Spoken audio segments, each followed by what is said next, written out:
kanyo kosebedo ka bende seche moko anyalo wacho ni ok dhi maber ahinya. Cabinet kano kete tiyudo ka minister ne owuok gi wachne, minister machielo owuok gi machielo.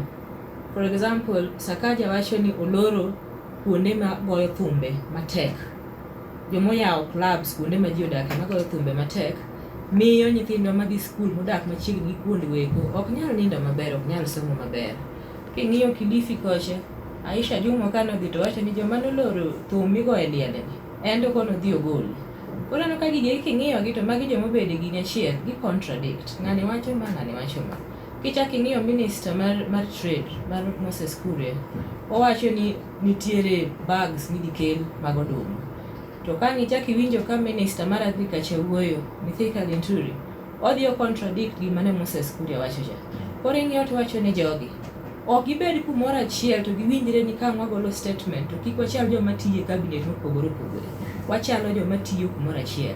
Koro mage gik moko maseneno ka seche moko ok dhi maber ahinya, to ka ginyalo dhi magibed piny magiland ministries manomigi. Ng'eni gimoro ok miye miya tich ni to ka chopo ndalo ariyo ni tisewuok in igolo statement, in isewuok iwacho ni polise gi wadhi miyogi uniform maonge mfuko. Ing'eni jogi eki be gin joma dhano.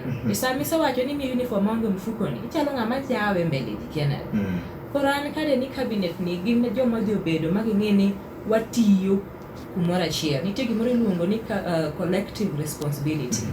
Matiende ni un joma onywako tich kanyakla. Koro kanyo kende maseneno ka nitiere ng'ikni moko, to ka ginyala nyala jomoko ma bende ong'eyo ni wan kono osemiwa tich, kika wuok ng'ama ni e bunge. Dog gini thoth gin gibedo josiasa. Thoth gin obedo josiasa. josiasa. Koro samoro paro chapod nyalo bedo ni kuomgi. Paro chapod ni kuomgi, to king'iyo moko kuomgi yudo ka giselosore tiji neno ka koro kowuok kaka nowuoyo chon. Sani king'iyo Aden Duale, ineno kopogore kaka ne entiere parliament.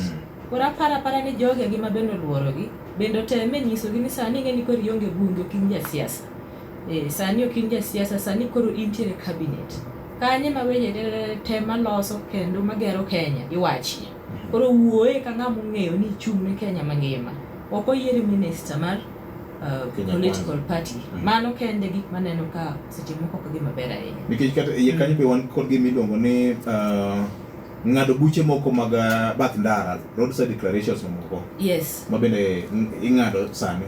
Mago be osebedo katim e owacho mare. Obro medo jo tich mag sirkal pesa kuom ndalo achiel. Iluongo gi ni populism. Gina weche miwacho mondo mor jopiny gi sechego, to in owuon pok ni bedo piny ming'iyo, mibedo gi joge ni mane ministry. Magi nyisi ni mae gima wadwa timo, you know? Policy making ok en aina gima inya chung'a odiochieng' achiel titugore ni mae ndi wadhi timo kamae. Kaso ka ng'ichak idok ibedo piny kocha, tiyudo ka en gima koro ok nyalre. Koro itimo nang'o? Erokamano. Koro bagi.